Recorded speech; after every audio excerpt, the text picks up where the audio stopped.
India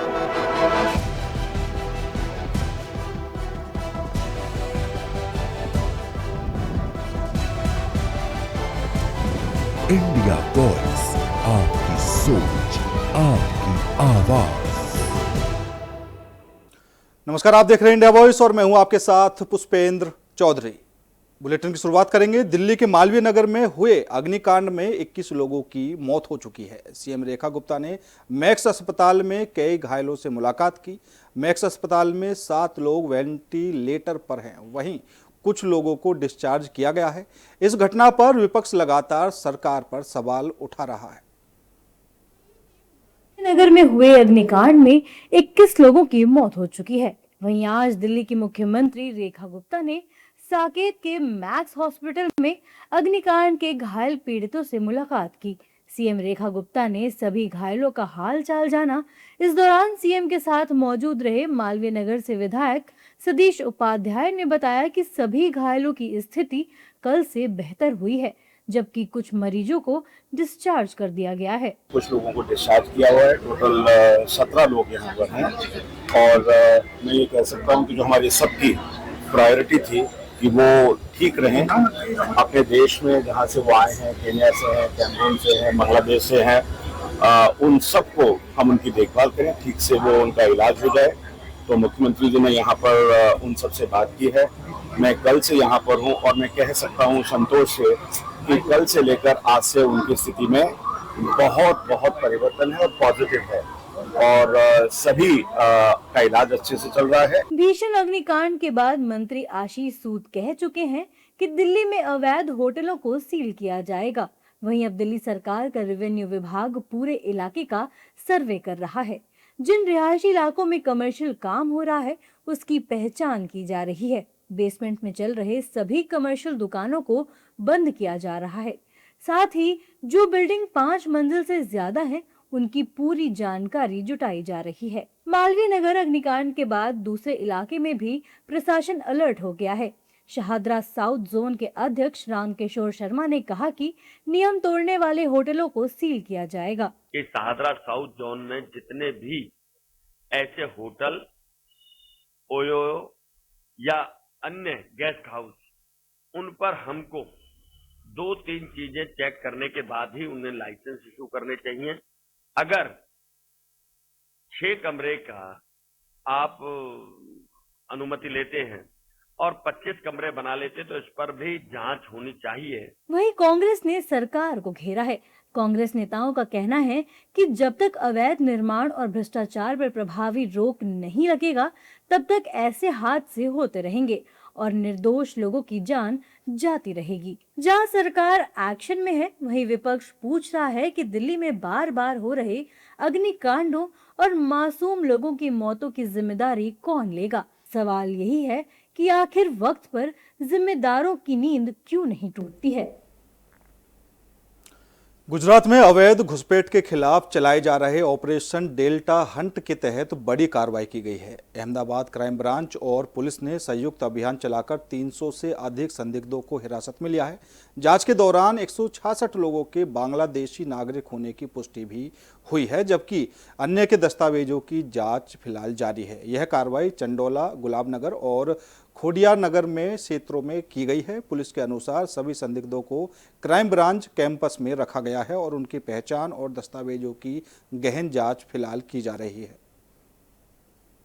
लगातार बांग्लादेशी घुसपैठियों पर कड़ी कार्रवाई की बात कह रही है और इसी के चलते गुजरात में घुसपैठियों पर बड़ी कार्रवाई हुई है। तस्वीरें देखिए, लंबी लाइन है, करीब 300 से ज्यादा संदिग्धों को हिरासत में लिया है। दरअसल गुजरात सरकार ऑपरेशन डेल्टा हंट चला रही है। इसी के चलते अहमदाबाद क्राइम ब्रांच ने अवैध घुसपैठ के खिलाफ कार्रवाई करते हुए शहर के 3 इलाकों से 300 से ज्यादा संदिग्धों को हिरासत में लिया है। जांच में 166 बांग्लादेशी पाए गए हैं, जबकि अन्य संदिग्धों के डॉक्यूमेंट्स की जांच की जा रही है। 2 जून की रात चलाए गए अभियान में अहमदाबाद पुलिस और क्राइम ब्रांच ने चंडोला, गुलाबनगर और खोडियार नगर क्षेत्रों में कार्रवाई की थी। हिरासत में लिए गए सभी लोगों को क्राइम ब्रांच कैंपस में रखा गया है। मामले की जानकारी पुलिस ने दी है। पूरे राज्य में एक ड्राइव चलाई गई जिसमें इलीगल ढंग से रहने वाले बांग्लादेशी नागरिकों को ढूंढना था और उनके ऊपर जो लीगल कार्रवाई करनी थी। उसी के अनुसंधान में सूरत शहर पुलिस द्वारा, क्राइम ब्रांच, एसओजी और स्थानिक पुलिस के द्वारा सारे सीनियर अधिकारी के सुपरविज़न में कल लेट नाइट से एक ऑपरेशन किया गया, जिसमें हम लोगों ने ऐसे एरिया को चिन्हित किया हुआ था जो भूतकाल में भी वहाँ पे बांग्लादेशी नागरिक इलीगली रह रहे थे।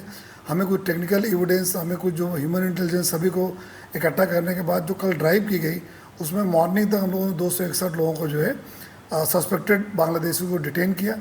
उसमें से 84 अभी तक कंफर्म बांग्लादेशी उनके डॉक्यूमेंट के आधार पे और उनके कन्फेशन के आधार पे निकले हैं, जिसमें लगभग 34 जितने पुरुष हैं, 29 महिलाएं हैं और 21 जितने अभी बालक हैं जो है। और उसके अलावा बाकी 160 लोग जो बचते हैं उनके बारे में टीमें अलग अलग इंट्रोगेट कर रही है। इस ऑपरेशन को राज्य के डिप्टी सीएम हर्ष संघवी के नेतृत्व में बनाया गया है। इस सफलता के बाद हर्ष संघवी ने बताया कि उनका आगे का प्लान क्या है। टेक्नोलॉजी और ह्यूमन इंटेलिजेंस के माध्यम से ऑपरेशंस होते हैं और ये लगातार चालू है। चंदोला तालाब में जब हमने ऑपरेशन किया था, उसके बाद भी आज तक कम से कम 200 जितने बांग्लादेशियों को पूरे गुजरात से पकड़ने का काम गुजरात पुलिस द्वारा चालू ही है। ये एक बड़ा ऑपरेशन है और आने वाले दिनों में भी ऑपरेशंस चालू रहेंगे।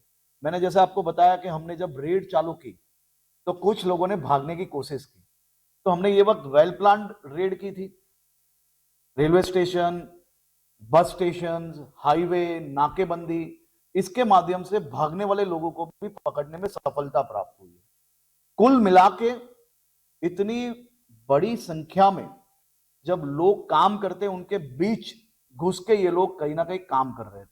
जानकारी के मुताबिक सरकार की ओर से चल रहे अभियानों के कारण बड़ी संख्या में अवैध निवासी एक जगह टिकने से बच रहे हैं। वे पहचान बदलकर शहर के अलग अलग इलाकों में किराए के मकानों, झुग्गी झोपड़ियों, होटलों, कामगार आवासों और व्यावसायिक स्थानों में रह रहे हैं। इसीलिए पूरे शहर में एक साथ तलाशी अभियान चलाया जा रहा है। अवैध प्रवासियों को पकड़ने की कार्रवाई लंबी चलने वाली है। मुंबई में शिवसेना यूबीटी के सांसद संजय राउत ने कथित कॉकरोच जनता पार्टी आंदोलन को लेकर बड़ा बयान दिया है। उन्होंने कहा है कि लोकतंत्र में हर नागरिक को शांतिपूर्ण आंदोलन और सत्याग्रह करने का अधिकार है। राउत ने कहा कि 6 जून को जंतर मंतर पर प्रस्तावित आंदोलन में देश और लोकतंत्र को बचाने की भावना रखने वाले लोगों को शामिल होना चाहिए। संजय राउत ने सामाजिक कार्यकर्ता अन्ना हजारे का भी जिक्र करते हुए कहा कि उन्हें इस आंदोलन में जाकर युवाओं को आशीर्वाद देना चाहिए। उन्होंने कहा कि अन्ना हजारे ने देश में जन आंदोलन की शुरुआत की थी और यदि उन्हें लगता है कि लोकतंत्र के सामने चुनौतियां हैं तो उन्हें इस अभियान का समर्थन करना चाहिए। राउत के इस बयान के बाद राजनीतिक हलकों में चर्चा तेज हो गई है।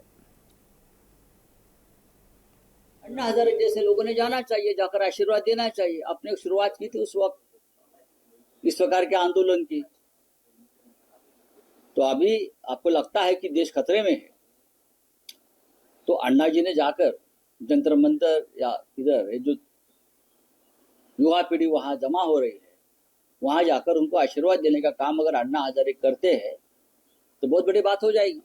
देखिए, ये एक आंदोलन है, ये एक मूवमेंट है, ये एक सत्याग्रह है और लोकतंत्र में इस प्रकार का आंदोलन का अधिकार सभी को है।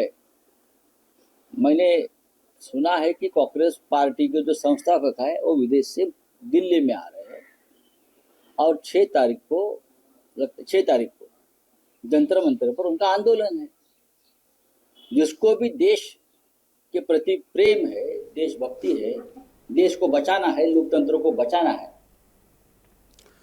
दिल्ली में बीजेपी के राष्ट्रीय प्रवक्ता प्रदीप भंडारी ने लोकसभा में विपक्ष के नेता राहुल गांधी की टिप्पणी पर तीखी प्रतिक्रिया दी है।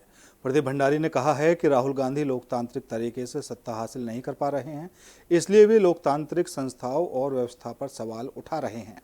उन्होंने आरोप लगाया कि राहुल गांधी परिवारवाद की राजनीति का प्रतिनिधित्व करते हैं और सत्ता से दूर रहने को स्वीकार नहीं कर पा रहे हैं। बीजेपी प्रवक्ता ने दावा किया कि देश का युवा और नई पीढ़ी प्रधानमंत्री नरेंद्र मोदी के नेतृत्व और सरकार की नीतियों के साथ खड़ी है। उन्होंने कहा कि राहुल गांधी के बयान जनता की भावनाओं के विपरीत हैं और देश की लोकतांत्रिक व्यवस्था को कमजोर करने वाले हैं। इस बयान के बाद राजनीतिक बयानबाजी और तेज हो गई है। राहुल गांधी एक अराजक आदमी है। Rahul is a dangerous man, he is an anarchic man. Rahul Gandhi ये जान चुके हैं कि लोकतांत्रिक रूप से वो देश की सत्ता में नहीं आ सकते, और जहां भी वो ग्राउंड पे जाते हैं प्रधानमंत्री नरेंद्र मोदी जी के पक्ष में देश का जेनजी, देश का युवा हमें दिखता है। अब राहुल गांधी क्योंकि एक परिवारवादी व्यक्ति है और सत्ता से दूर नहीं रह सकते, तब वो भारत के लोकतंत्र के खिलाफ ही बोलने लग गए। जॉर्ज सोरोस के कहने पर राहुल गांधी अब भारत के अंदर अराजकता और भारत के अंदर एक डेमोक्रेटिक डेफिसिट क्रिएट करना चाहते हैं। याद करिए, पूर्व में राहुल गांधी ने कहा था he wants to fight the Indian state. एक इंग्लिश में सेइंग है, if wishes were horses beggars would ride. तो राहुल गांधी जितना कामना करना चाहे कि भारत के अंदर अराजकता होगी, भारत का युवा, भारत का आम जनमानस राहुल गांधी के षड्यंत्र के खिलाफ खड़ा है। दिल्ली में राष्ट्रीय जनता दल के सांसद मनोज कुमार झा ने प्रधानमंत्री नरेंद्र मोदी की सबसे लंबे समय तक सेवा देने वाले प्रधानमंत्री बनने के सवाल पर प्रतिक्रिया दी है। उन्होंने कहा है कि किसी नेता का मूल्यांकन केवल कार्यकाल की अवधि से नहीं, बल्कि इस बात से होना चाहिए कि उसने लोगों के जीवन पर कितना सकारात्मक प्रभाव डाला है। मनोज झा ने कहा है कि असली मुद्दा जनता के जीवन में सुधार, सामाजिक न्याय और विकास का है। उनका यह बयान राजनीतिक हलकों में चर्चा का विषय बना हुआ है। आज कहां पहुंच, मैं जानता था ये सवाल अब आएगा। ये सवाल आएगा क्योंकि ये सवाल इकोसिस्टम का सवाल है। किसी भी टेन्योर की लंबाई से बात नहीं होती है, बात नहीं बनती है। कितनी गहराई से आपने लोगों के जीवन को प्रभावित किया है, उसकी बेहतरी के लिए किया। 14 में प्रधानमंत्री जी बने, आय की असमानता का आलम क्या है। 14 में प्रधानमंत्री जी बने, बेरोजगारी आज कहां पहुंची हुई है। 14 में प्रधानमंत्री जी प्रधानमंत्री बने, महंगाई का क्या हालम है। 14 में प्रधानमंत्री जी प्रधानमंत्री बने, देश में सामाजिक सौहार्द का क्या आलम है। दूसरी तरफ सन 47 में पार्टीशन के बाद एक बिखरा हुआ मुल्क, छत विच्छत लहूलुहान मुल्क जवाहरलाल जी को मिला। सपना देखा उन लोगों ने, आपने क्या अपने नाइटमेयर में तब्दील कर दिया उन सपनों को। जो सपने लगता था कि भारत के dream project, idea of India का, उसको आपने नाइटमेयर में, डरावने स्वप्न में तब्दील कर दिया। तो मैं इतना ही कहूँगा कि जब देश में युवाओं के बीच में हाहाकार मचा हो, तो इस तरह के सेलिब्रेशन से ना, सेलिब्रेटरी टोन से कानों को सुकून नहीं मिलता है, नजरों को सुकून नहीं मिलता। दिल्ली में बीजेपी सांसद दिनेश शर्मा ने टीएमसी सांसद अभिषेक बनर्जी को ईडी के समन पर कहा कि अब नहीं आने वाला जमाना चला गया। अब अगर कोई नहीं आएंगे तो जांच एजेंसियों के पास अधिकार होता है कि उन्हें घसीट कर ले जाते हैं। उन्होंने जो काम किया है उसका फल तो उन्हें ही भुगतना होगा, कोई दूसरा नहीं भुगतेगा। जो जांच एजेंसियों के पास तथ्य होते हैं उसी के आधार पर कार्रवाई करते हैं। मैंने कहा कि अब नहीं आए वाला जमाना चला गया, अब नहीं आएंगे तो अधिकार होता ना, जांच एजेंसियों के पास भी घसीट कर ले जाते हैं। उन्होंने जो काम किया है उसका फल भी तो उनको ही भुगतना है, दूसरा थोड़ी भुगतेगा। जो जांच एजेंसी है उनके पास जब तथ्य होता है तो उसके आधार पर वो कार्रवाई करते हैं। और अभिषेक बनर्जी ने तो हर पल हर क्षण भ्रष्टाचार के आकंठ में डूबे रहे, सत्ता के मद में वो मदांध होकर घूमे हैं। तो उनकी जो अहंकार है, जो उनकी क्रियाकर्म है, वो इसी जन्म में उसका फल वो भोगेंगे। फिलहाल रुकेंगे छोटे से ब्रेक के लिए। ब्रेक के बाद खबरों का सिलसिला लगातार जारी है। ब्रेक के बाद एक बार फिर आप सभी का स्वागत है। बढ़ेंगे अगली खबर की ओर। पश्चिम बंगाल की राजनीति में बयानबाजी का दौर तेज हो गया है। आसनसोल में बीजेपी नेता और मंत्री अग्निमित्रा पॉल ने तृणमूल कांग्रेस नेतृत्व पर निशाना साधते हुए कहा है कि यदि कोई भी कानून के खिलाफ काम करेगा तो उसे सजा जरूर मिलेगी। उन्होंने कहा कि चाहे अभिषेक बनर्जी हो, ममता बनर्जी हो या कोई अन्य नेता, गलत कार्य करने वालों के खिलाफ कार्रवाई होगी। अग्निमित्रा पॉल ने अभिषेक बनर्जी के एक कथित प्रदर्शन का जिक्र करते हुए उन पर तंज कसा और कहा कि कुछ नेताओं को लगता है कि वे कानून से ऊपर हैं, लेकिन लोकतंत्र में सभी को नियमों का पालन करना होगा। अभिषेक बनर्जी हो या ममता बनर्जी हो या पार्थ चैटर्जी हो, कोई भी हो, अगर आप कोई भी दुर्नीति करे इस भाजपा माननीय प्रधानमंत्री नरेंद्र मोदी जी का सरकार में, आपका कार्रवाई होगा, आपका सजा होगा। लेकिन अभिषेक बनर्जी गाड़ी का बोनेट में चढ़ के सोचे थे कि वो पुष्पा हो गया, वो हीरो बन गए। पॉकेट में हाथ देकर 4 तारीख के बाद हम डीजे बजाएंगे, अब डीजे बंगाल के लोग बजा देंगे, ये तो उनको मालूम नहीं था। तो अगर अभिषेक बनर्जी चोरी अगर किए हैं तो कार्रवाई होगा और सजा होगा, अगर नहीं कुछ किए हैं प्रमाण दिखाइए। पटना में राज्यसभा सांसद और राष्ट्रीय लोक मोर्चा के प्रमुख उपेंद्र कुशवाहा ने प्रधानमंत्री नरेंद्र मोदी के 10 जून को देश के सबसे लंबे समय तक सेवा देने वाले प्रधानमंत्री बनने पर उन्हें बधाई दी है। उपेंद्र कुशवाहा ने कहा है कि इसके लिए प्रधानमंत्री मोदी के साथ साथ देश की जनता भी बधाई की पात्र है, जिन्होंने लगातार उन पर विश्वास जताया। उन्होंने कहा कि प्रधानमंत्री मोदी के नेतृत्व में देश में व्यापक विकास कार्य हुए और जनता की अपेक्षाओं से बढ़कर काम किया गया है। कुशवाहा ने दावा किया है कि कश्मीर से कन्याकुमारी और गुजरात से पूर्वोत्तर तक विकास की तस्वीर साफ दिखाई देती है। उन्होंने सरकार को भविष्य के लिए शुभकामनाएं देते हुए कहा कि प्रधानमंत्री के नेतृत्व में देश आगे भी विकास की नई ऊंचाइयों को छुएगा और जन कल्याण के कार्य निरंतर जारी रहेंगे। बात के लिए बहुत बहुत बहुत बधाई उनको, देश की जनता को धन्यवाद, सरकार को आगे के लिए शुभकामना। देश भर में अच्छा काम प्रधानमंत्री जी के नेतृत्व में हुआ है, हो रहा है और आगे भी होगा। अभी तक देश के लोगों की जो अपेक्षा थी उससे ज़्यादा प्रधानमंत्री जी ने काम किया है, पूरे देश भर में किया है। विकास का काम आप चले जाइए कहीं भी, कश्मीर से कन्याकुमारी तक चले जाइए, गुजरात से आप सिलचर तक चले जाइए, चारों तरफ विकास ही विकास दिखेगा हर तरह से। आप दुनिया में कहीं भी चले जाइए तो प्रधानमंत्री जी का नाम, देश का मान सम्मान इतना बढ़ा है इन वर्षों में कि पूरे देश की जनता गदगद है। तो इस बात के लिए प्रधानमंत्री जी को ढेर सारी शुभकामनाएं हैं और आगे भी अच्छा से काम करते रहें। हम सब लोग उनके साथ थे, हैं और रहेंगे।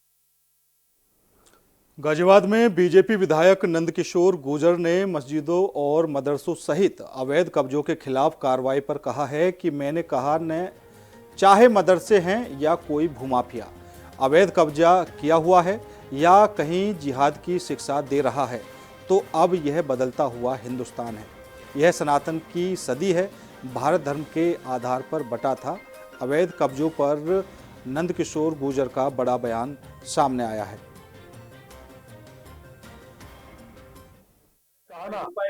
हमने कहा ना, चाहे मदरसे हैं या कोई भूमाफिया अवैध कब्जा किए हुए या कहीं जिहाद की शिक्षा दे रहा है, अब ये बदलता हुआ हिंदुस्तान है, ये सनातन की सदी है, भारत धर्म के आधार पर बटा था। और कहा गया था उस टाइम जो यहाँ रहे, उन्होंने कहा था कि हम यहाँ की मान्यताओं के अनुसार रहेंगे, लेकिन गजवाए हिंद का सपना पालना और यहाँ रोज किसी न किसी की हत्या कर देना, अभी दिल्ली में भी हत्या की है, तो अब ये हिंदुस्तान बदल चुका है और एक एक सनातनी एकजुट है। ये पॉलिटिकल पार्टी के लोग ये जो भूल कर रहे हैं ये समाप्त हो जाएंगे, जनता सब देख रही है। मैंने कहा उत्तर प्रदेश के संभल में नगर मजिस्ट्रेट और सीओ के नेतृत्व में डाकघर से लेकर टांटा चौराहा तक अतिक्रमण विरोधी अभियान चलाया गया है। इस अभियान के तहत सड़कों और नालियों से अस्थायी अतिक्रमण हटाए गए हैं। दुकानदारों को चेतावनी जारी की गई है और कहा गया है कि शहर की प्रमुख सड़कों पर अवैध निर्माणों के खिलाफ चरणबद्ध तरीके से सख्त कानूनी कार्रवाई और विध्वंस जारी रहेगा।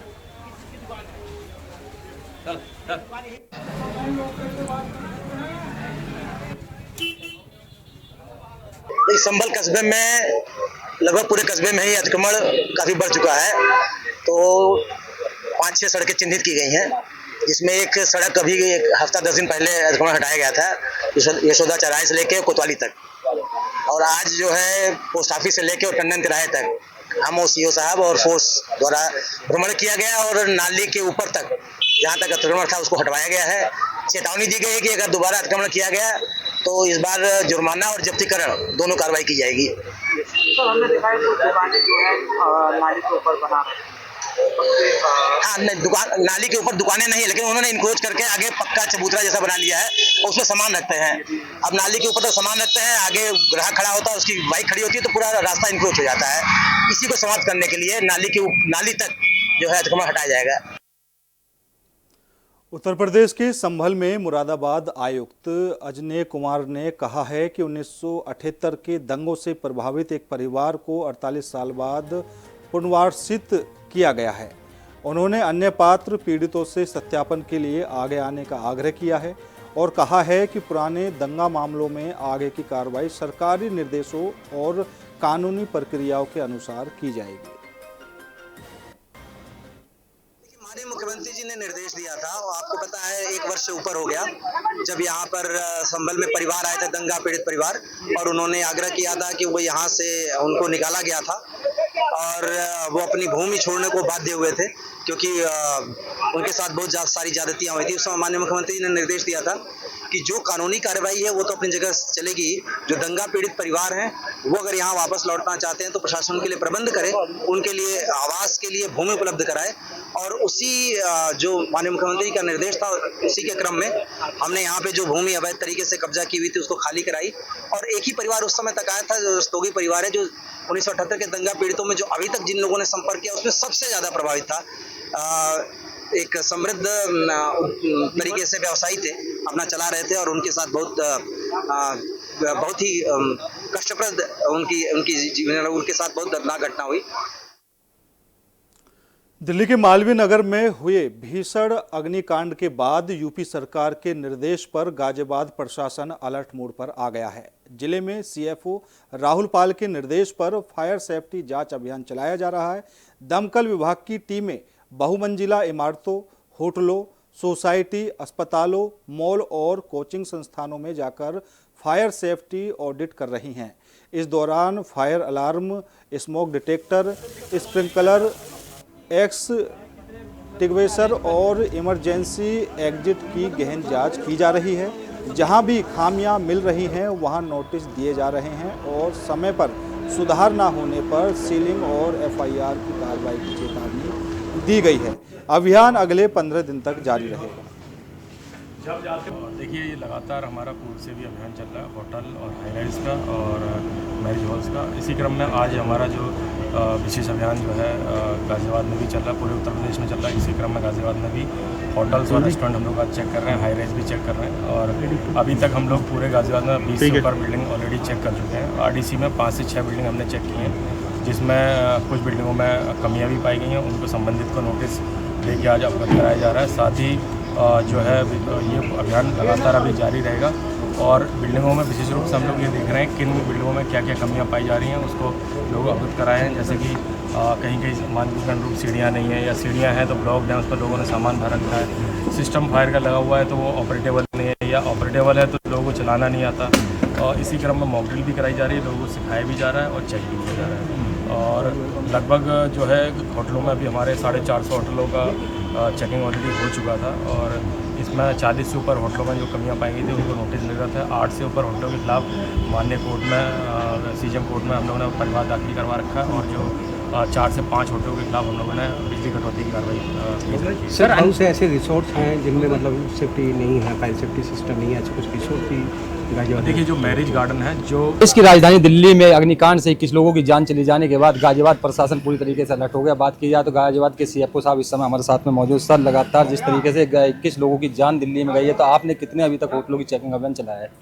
और देखिए, लगातार हमारा चेकिंग अभियान पे पूर्व से भी चलता रहा है। आज जो विशेष अभियान हम लोग ने चालू किया, इसमें हॉस्पिटल्स, होटल्स, रेस्टोरेंट्स और हाई राइज सोसाइटी चेक कर रहे हैं। अभी तक 20 संस्थानों को हम लोग ने चेक कर लिया। आरडीसी में 5 से 6 संस्थानों को चेक कर चुके हैं और जहाँ पे भी कमियां पाई जा रही हैं, फायर से संबंधित हो या निकास मार्ग से संबंधित हो, बिजली के जो उपकरण लगा रखे हैं उससे संबंधित हो, जो भी कमियां पाई जा रही हैं सभी को नोटिस भी निर्गत किया जा रहा है और मॉक ड्रिल भी कराई जा रही है, लोगों को अवेयर भी कराया जा रहा है। और इससे पूर्व भी हमारा अभियान चला था, 450 होटल हम लोगों ने लगभग चेक किए थे और उसमें जो है 8 जो होटलों के खिलाफ हमने परिवाद कोर्ट में करवा रखा है, माननीय सीजीएम कोर्ट में परिवाद दाखिल है और 40 से ऊपर होटलों को नोटिस दे रखा है।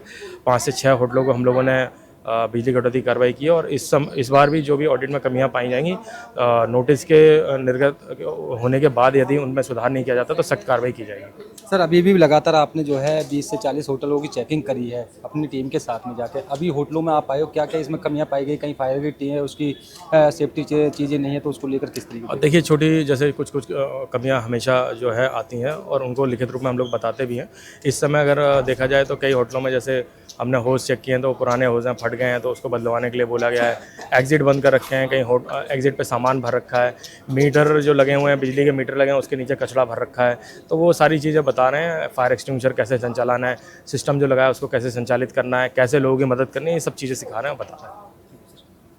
ये थे हमारे साथ में CFO साहब राहुल पाल सिंह। उन्होंने साफ तरीके से कहा कि जिस तरीके से जो कमियां पाई जा रही हैं होटलों के अंदर, लगातार जो होटल्स हों या हॉस्पिटल्स हों, उन पर जो है कार्रवाई भी की जा रही है। कैमरामैन तुषार के साथ में नितिन चौधरी, इंडिया वॉइस, गाजियाबाद।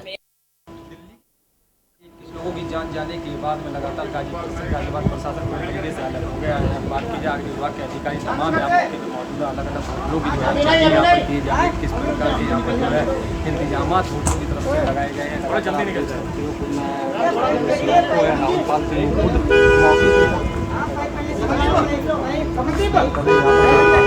मौके को लेकर जो है पूरे इंतजाम यहाँ पर किए गए हैं। लोगों से चलवाना आग लगी थी, उस आग को देखते हुए तमाम यहाँ पर जो अधिकारी हैं वो खुद जो है निरीक्षण कर रहे हैं। तमाम अधिकारी देखा जा रहा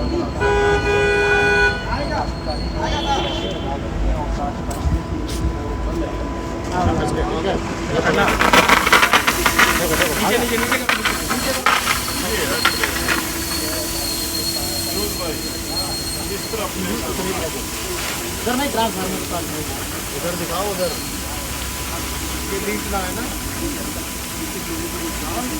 बंद कर दो, कपड़े बंद कर दे, बंद करो, बंद करो।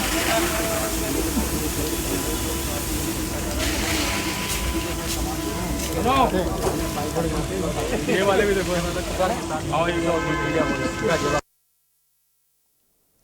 फिलहाल मेरे साथ इस बुलेटिन में इतना ही। बाकी देश और दुनिया की तमाम खबरों के लिए देखते रहिए इंडिया वॉइस।